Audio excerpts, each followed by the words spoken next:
had a BA in German. You studied in Germany. Why going to journalism after this? Why did I go from German to journalism? I can tell you very simply. I was in Germany my junior year. It was the year that Martin Luther King and Robert Kennedy were assassinated, and the world went crazy. Yeah. And when Robert Kennedy was assassinated, the East German radio station managed to overpower the West. You couldn't. I was studying right on the border of East Germany. You couldn't hear Western broadcasting. So suddenly I was at the mercy of communist broadcasting.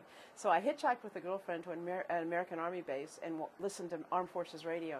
And it woke me up to the importance of getting information. Why did you choose television of all the... I fell in love with the visual images, and I loved editing, and what I wanted to do was be a video editor. And so I applied at all the local stations in San Francisco, and again, I always tell students, take advantage of every back door. And I called the union, editing union, and I said I want to be an editor, and they set me up with Channel 5, who was looking for an editor to put the commercials together, just string together commercials. And I walk in the door, and this is one of those good luck things. The guy says, well, gee, Roxanne, you're a news person. Don't you want to work in the news department? And I said, well, yeah, but the job's here, and I want to do it, and, you know, blah, blah. Well, he took me over to the news department, and the producer there, the head producer, said, gee, I'd love to have a gal as an editor. So I had to edit a news, and then 6 months later, I was a producer. Loved it.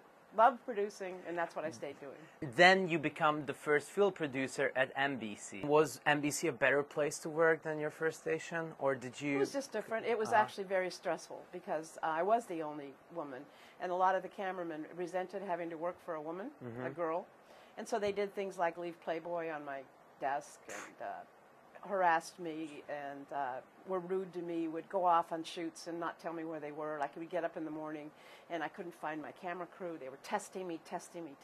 I guess I just was determined to succeed, and I decided the best way to deal with it was humor, not being nasty. So I would leave Playgirl on their desk, and gradually got that respect. Sure.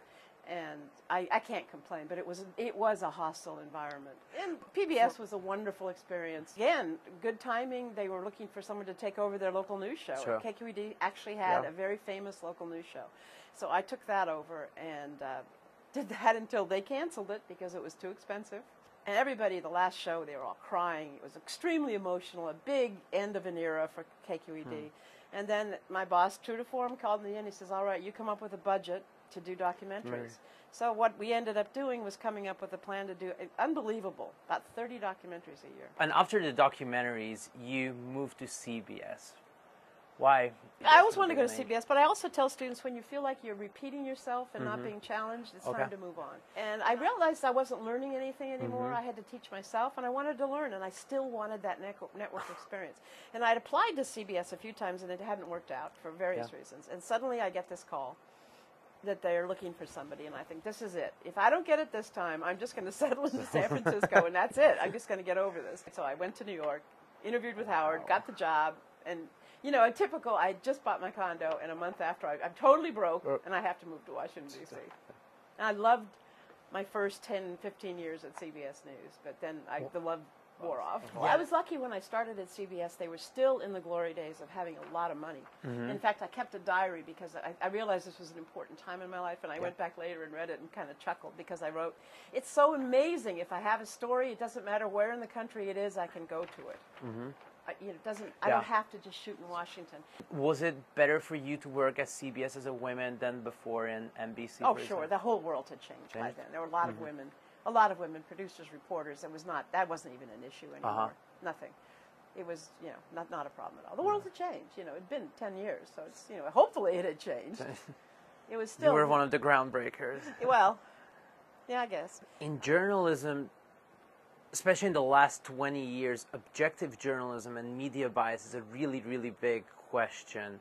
Do you consider yourself an objective journalist? Oh, yes. No, that never crosses my mind that I'm not. I often tell my sister, who is one of those committed left-wing Democrats who has no patience for hearing views from the other side, and I say to her, you know, you really need to get in other people's shoes and walk around in them. You know, when you go out and do stories in television, you're going into somebody's location, into their room, their home, their office, wherever, and you open yourself up to their experience. And I think it helps you stay very balanced. You learn to see, at least see their point of view. In CBS, you kind of produced every single show from 60 Minutes to evening news. Which one was your favorite?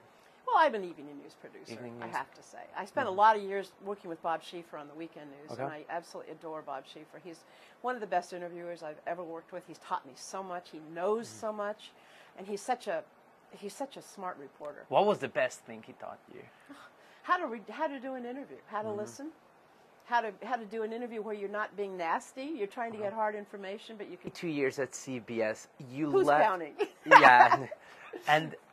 You left CBS because you felt you needed change, or again, like I said earlier, when you feel like you're repeating yourself, move on. Yeah. And I had been doing I was the senior producer for the weekend news, and I had Monday and Tuesday off. And I've always liked, part of my job at CBS was to bring in some of the younger, new reporters, and they'd work on the weekend, and I kind of helped them understand the CBS way of writing. But just what I love about the television is the collaborativeness of it, working with the teams, working with, your correspondent in the field and the crews, and it's just everybody has something to say. And it's just, I like that. Nobody has the final word. You don't just say, this is my way or the highway. It's. But you always wanted to be the producer. Yeah. I always like getting it all together, putting it all together. Some of the stuff, being a producer, can be frustrating because sometimes at CBS, producers are off-air reporters. So you go out and do literally the whole story yourself, and you come back and then you write it and you give it to some reporter to narrate. And then somebody says to the reporter, "Oh, what a good story that was." Yeah. But you can't have an ego if you want to be a producer. You got to be willing to step back and behind. And I loved working with some really smart correspondents. Then acting director Steve Livingston called me up and said, "We want to try to really put effort into our studio, and we want to broaden." And so, long story short, he offered me a job, and it was a 2/3 pay cut. But I wanted it because I really love GW. I love the students here and the staff. It's such a different experience. So what do you think will be the future of television? And I've talked with a lot of my colleagues about this. I'm concerned that people are becoming less intelligent in the sense of you're not going to be exposed to stories that don't immediately interest you. When you had to watch a whole broadcast, you might watch a story about a farmer in North Dakota. Yeah. Which you wouldn't maybe and learn new things. Yeah, but you're exposed to it. But now you can kind of go online and say, "Oh, I want to see the Supreme Court decision, and I want to see what Obama said, and I want to do, that teacher looks interesting. But that economic report out of Cyprus, I'm not interested." Well, maybe you should be interested. And that's just me muddling. I'm not sure what the answer is, but it's that whole thing of niche journalism. Don't you think that this is happening in the grander media as well, that people are going to, for example, Fox or MSNBC just to see their viewpoints reflected? Oh, yes, absolutely. My sister and brother-in-law are very much, they look at segmented media. They look at the media that reflects their own views. I don't see them ever watching Fox or listening to an interview with Wayne LaPierre. I'm sitting for 10 minutes and hearing him, which I'm used to doing because I'm interested in what he says. Whether or not I agree with him is irrelevant, but I think it's important to hear what he says. Because otherwise you're in this vacuum of he said, she said, and assuming you know, and really you don't. How do you think this can be remedied? I mean, I don't see it going away. You don't have time to look at everything, but luckily you still have digging deeper. You have links. So if you're on the Washington Post website and there's a link to a site, maybe it is the NRA website, that if you follow links, you still can be exposed, but you have to really want to devote time for that. Well, what are you the most proud of? What in your career? I haven't thought about what am I most proud of. Or what that I was respected by my colleagues, that I did a good job, and that I could call the same source twice and he would still talk to me, that I was true to my word. If I was doing a story, I never misled anybody. And I have the respect of my colleagues, and that means more to me than anything. I think I have the respect of my students.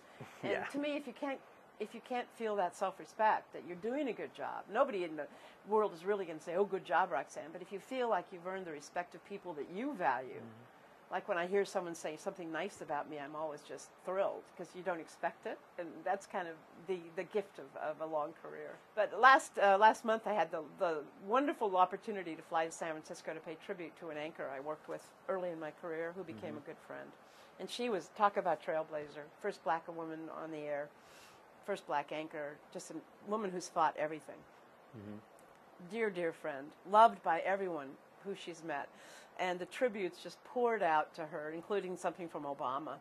And to be part of that, to see the joys of a career in television, and that I could share in praising her, it was just I don't know why, it struck me as just what a wonderful ride I've had, that I got to meet all these incredible people and share in all the changes going on and watch it and be a partaker, not just an observer.